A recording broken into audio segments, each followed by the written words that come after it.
ओम शांति। 29/8/2023 के बाबा के मधुर महावाक्य। बाबा कहे, मीठे बच्चे, श्रीमत पर ज्ञान का चंदन घिसना व पवित्र बनना ही स्वराज्य लेना है। तुम पवित्रता की प्रतिज्ञा करो तो सूर्यवंशी घराने का तिलक मिलेगा। श्रीमत पर ज्ञान का चंदन घिसना व पवित्र बनना ही स्वराज्य लेना है।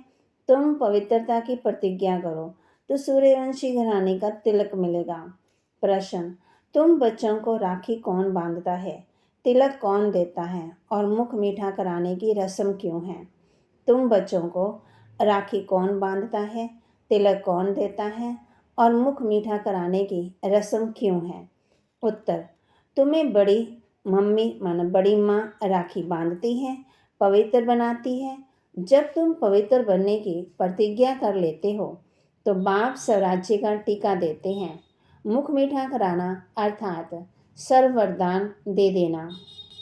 बाप ने स्वराज्य के तिलक के साथ साथ सर्व वरदान भी दिए हैं।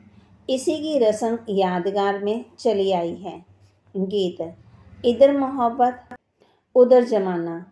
ओम शांति। भगवान आवाज, अच्छा, भगवान का नाम चाहिए क्योंकि भगवान का एक ही नाम होता है। मनुष्यों के तो अनेक नाम पड़ते हैं। जैसे शरीर धारण करते जाते हैं, नाम बदलता जाता है। शरीर तो जरूर सबको है और जन्म मरण में भी आते हैं तो अनेक नाम पड़ते हैं। मोहब्बत भी बहुतों से होती है। चाचा, मामा, काका, गुरु, गोसाई आदि ढेर से मोहब्बत होती है। कितने संबंधी हैं। अब ये संबंध तो एक है, वह अनेक संबंध से नीचे ले आते हैं, नीचे ले ला जाते, गिराते ही रहते हैं। ये एक ही संबंध ऊंच से ऊंच है, ये ऊंच ही ले जाते। अब भी तुम जीव आत्माओं की मोहब्बत लगी है परमपिता परमात्मा से, वह तुमको ऊंच से ऊंच ले जाते हैं। वह है परम धाम में रहने वाला। ये तो निश्चय है ना। अगर कहे पता नहीं तो तुम कहाँ आए हो? ऊपर से तो यहाँ आए हो ना। तुम भी असल में ऊंच से ऊंच परम धाम मूल वतन के रहने वाले हो। बीच में है सूक्ष्म वतन और ये है स्थूल वतन। बरोबर तुम यहाँ से आए हो, बिन बिन नाम रूप लेते हो। अब 84 जन्म पूरे किए हैं, अब फिर वापस जाना है। अब तुम्हारी मोहब्बत बाप से है। जानते हो, हम माता पिता के सम्मुख बैठे हैं। ये भी जानते हो, पहले पहले हमको पवित्रता की राखी बांधते हैं। बाप कहते हैं, हे बच्चे, इस काम महाशत्रु को जीतो, वह माया रावण पर जीत पाओ। इसके लिए पुरुषार्थ करना है। अंधश्रद्धा की बात नहीं, जरूर बाप को ही याद करना पड़े। बाप कहते हैं, मैं ब्रह्मा द्वारा तुमको राखी बांधता हूँ। इसको कहा जाता है राखी बांधने का उत्सव, पवित्रता की प्रतिज्ञा करने का उत्सव। फिर क्या होगा? मैं स्वराज्य पाने का टीका दूंगा। ये बाप तुम्हारे सम्मुख बैठे हैं। तुम जानते हो, पवित्रता के लिए ही तकलीफ सहन करते हैं। तुम्हारे मित्र संबंधी आदि सब दुश्मन बन पड़ते हैं। बाप तुम्हें डायरेक्ट कहते हैं, बच्चे पवित्र बनो। बेहद का बाप शिव बाबा आकर के तुमको सच्चा स्वराज्य देते हैं। आत्मा को राजाई मिलती है, अभी आत्मा को गदाई है। गिरती कला है। राखी पर्व को राखी उत्सव नहीं कहेंगे। उत्सव में तो बहुत शादमाना करते। इस पवित्रता की राखी बांधने में कोई खर्चे आदि की बात नहीं। बाप खुद कहते हैं, बच्चे मेरे से प्रतिज्ञा करो, फिर तुम स्वराज्य पाएंगे। स्वराज्य का टीका खुद बैठ देते हैं। बच्चों को बाबा ने शास्त्रकार भी कराया था। वहाँ ऐसे कैसे बाप ही बच्चों को तिलक देकर अपने तख्त पर बैठाते हैं तो जो सूर्यवंशी बनेंगे वही गद्दी पर बैठेंगे। माँ बाप ही बच्चे को राज्य भाग्य देते हैं, समझते हैं बच्चा ही गद्दी नशीन होगा। ये बाप खुद आकर के तुम आत्माओं को ज्ञान अमृत से साफ करते हैं। ज्ञान अमृत कोई जल नहीं है। बाप कहते, तुमने 63 जन्म विकारों में गोते खाए, सीख लते बच्चे। अब तुम्हारे 84 जन्म पूरे हुए। अब ये अंतिम जन्म तुम पवित्र बनो, मेरी मत पर चलो। तुम स्वराज्य पाने के लिए बाप के पास आए हो। राजा के पास बच्चा आता है, समझता है मैं राजा ही पाऊंगा, परंतु उसको कोई स्वराज्य नहीं कहा जाता। स्व माना आत्मा, मैं आत्मा को राज्य मिलता है। तो आत्मा को राज्य कैसे मिला? परंतु ज्ञान ही नहीं कि हम आत्मा ने प्रिंस का शरीर धारण किया महाराजा महारानी बनने के लिए। टीके का भी उत्सव गाया जाता है। बच्चे ज्ञान चंदन घी से पवित्र बने, श्रीमत पर चले तो बाप टीका लगाएंगे। बाप खुद तो राज्य नहीं लेते, खुद गद्दी पर नहीं बैठते। ऐसा बाप कभी देखा है जो बच्चों को गद्दी पर बिठाते हैं, खुद नहीं बैठते? ये ब्रह्मा भी पुरुषार्थी है, शिव बाबा है पुरुषार्थ कराने वाला। ये अपनी बढ़ाई कुछ नहीं करते। शिव बाबा आकर के इनको भी हीरे जैसा बनाते हैं। तो मुख्य बात है पवित्र रहना। बल घर में इकट्ठे रहते हो लेकिन पवित्र रहो। बाप ने ये रुद्र ज्ञान यज्ञ रचा है। यज्ञ हमेशा ब्राह्मणों द्वारा ही रचा जाता है। श्री कृष्ण कहे कि मैं यज्ञ रचता हूँ, ये हो ही नहीं सकता। तुम हो ब्राह्मण, ब्रह्मा के मुख वंशावली, तुम श्रीमत पर चल रहे हो। ब्रह्मा को शरीर नहीं कह सकते। यहाँ तो आत्मा और शरीर दोनों पतित हैं। तुम शरीर बन रहे हो, अब भी तुमको शरीर नहीं कहेंगे, अब भी तुम श्रेष्ठ बन रहे हो। ऊंचे से ऊंचा बाप ही आकर के तुमको श्रेष्ठ बनाते हैं। लक्ष्मी नारायण जैसा ऐसा श्रेष्ठ 16 कला संपूर्ण तुमको बनना है। बाप पूछते हैं तुमको लक्ष्मी नारायण बनने का नशा है या राम सीता का नशा है? कहेंगे लक्ष्मी नारायण का नशा है, हम तो सूर्यवंशी बनेंगे। 2 कला कम हम चंद्रवंशी क्यों बने? हम तो नारायण को अथवा लक्ष्मी को बनेंगे।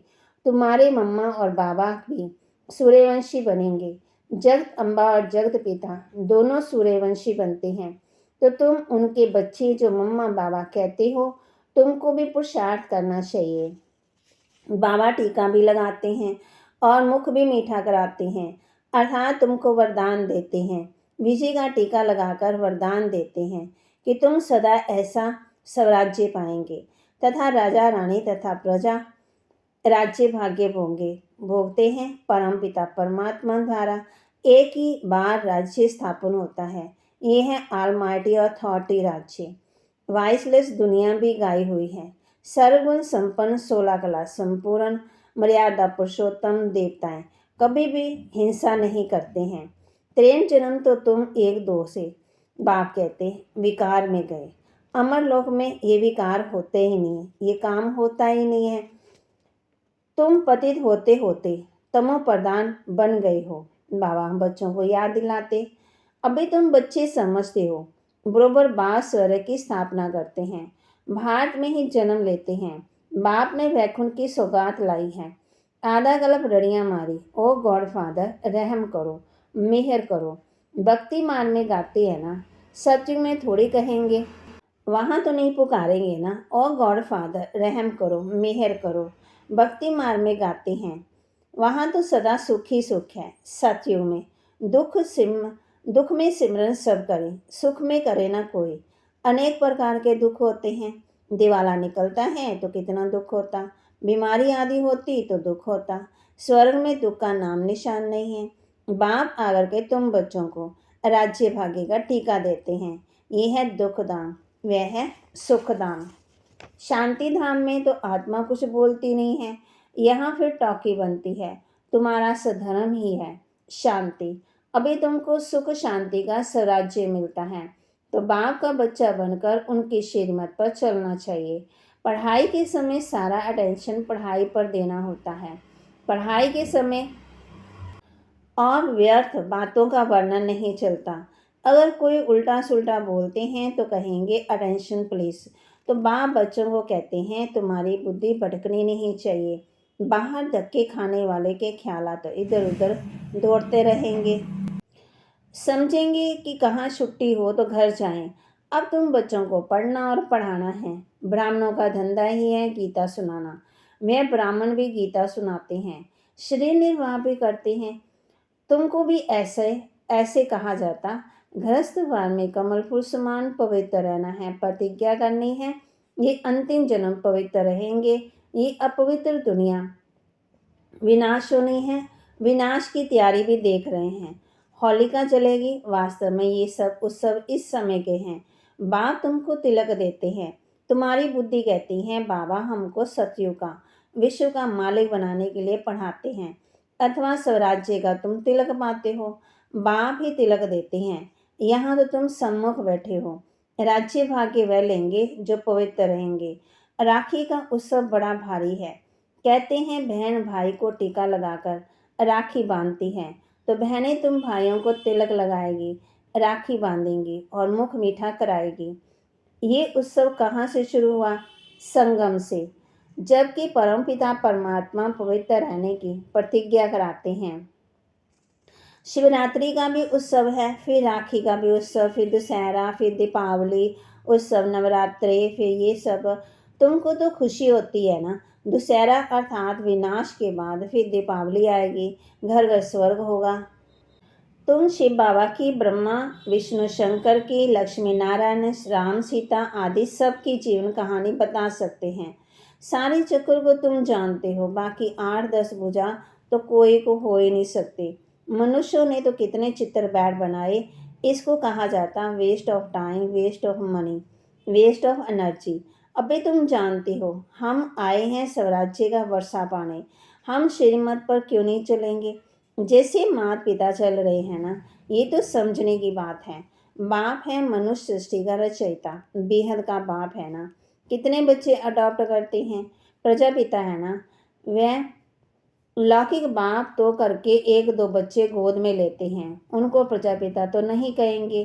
कई ऐसे भी होते हैं अडॉप्ट करते हैं, फिर बच्चा हो जाता तो उस बच्चे पर जास्ती प्यार हो जाता। गोद में लिए हुए बच्चे को फिर कम प्यार करते हैं। अब तुम तो समझते हो हम ईश्वरी गोद में जाते हैं। ईश्वर हमको टीका लगाएंगे पवित्रता का। तुम दिल अंदर प्रतिज्ञा करते हो बाबा आप आए हो, हम आपका सपूत बच्चा बन, पवित्र बन, आपसे वर्षा लेंगे। अभी सबकी पापों का हिसाब चुकते कर पुण्य का जमा करना है। बाप की याद से जमा होता है। जितना याद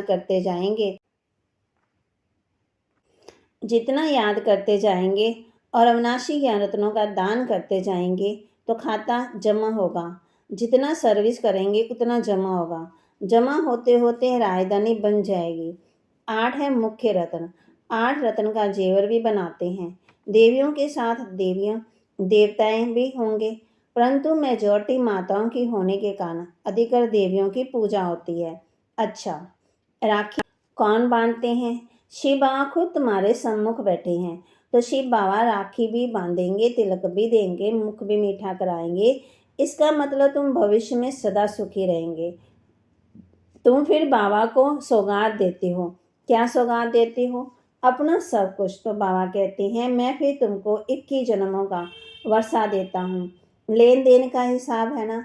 बाबा सौदागर हैं, लेते क्या हैं और देते क्या हैं। कहते हैं ईश्वर अर्थदान दिया क्योंकि जानते हैं ईश्वर भाड़ा देगा। बाप कहते हैं भक्ति मार्ग में भी मैं तुमको भाड़ा देता हूँ। अभी फिर डायरेक्ट आया हूँ। तुमको कितना अविनाशी रत्नों का दान देता हूँ। तुम भी फिर औरों को दान करते हो। तुम तो सब भाई भाई हो। तुमको फिर ये बड़ी मम्मा राखी बांधती है, बाप तिलक लगाते हैं। ये माता पिता दोनों इकट्ठे हैं। माँ राखी बांधे, बाप तिलक दे, तो तुम राजा रानी बन जाएंगे। तुम्हारी मोहब्बत है परमात्मा से, जो भारतवासियों को तिलक देने आया है। भारत को स्वर्ग किसने बनाया? बाप आया है ना। श्री कृष्ण तो है रचना नंबर 1 और शिव बाबा रचयिता नंबर 1। तो तुम बच्चों को खुशी का पारा नाखून से चोटी तक रहना चाहिए। अच्छा, मीठे मीठे सिक्की लदे बच्चों प्रति माता पिता बाप दादा का याद प्यार और गुड मॉर्निंग। रूहानी बाप की रूहानी बच्चों को नमस्ते।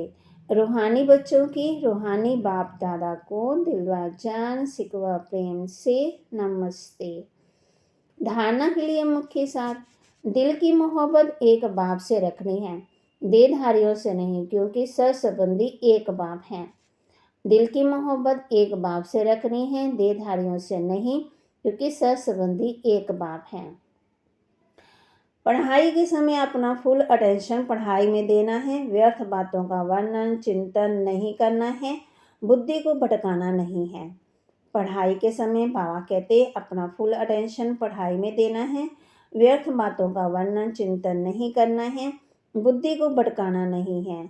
वरदान असोच बन बाप की शक्ति मदद के रूप में अनुभव करने वाले चिंता मुक्त भव। असोच बन बाप की शक्ति मदद के रूप में अनुभव करने वाले चिंता मुक्त भव। कई बच्चे सोचते हैं सेवा कैसे बढ़ेगी, अच्छे अच्छे जिज्ञासु पता नहीं कब आएंगे, कब तक सेवा की भागदौड़ करनी पड़ेगी, लेकिन सोचने से सेवा नहीं बढ़ती। असोच बन बुद्धि को फ्री रखो तो बाप की शक्ति मदद के रूप में अनुभव करेंगे और सेवा की वृद्धि स्वतः ही होगी। बाबा करावन हार और करने के निमित्त मैं आत्मा हूँ, इसको कहते हैं असोच, अर्थात एक की याद। उन्हें कोई चिंता हो ही नहीं सकती है। जहाँ शुभ चिंतक है वहाँ कोई चिंता नहीं है। स्लोगन अपनी उपराम स्थिति द्वारा सर्व बातों से किनारा कर लो तो एक बाप के सहारे का अनुभव होगा।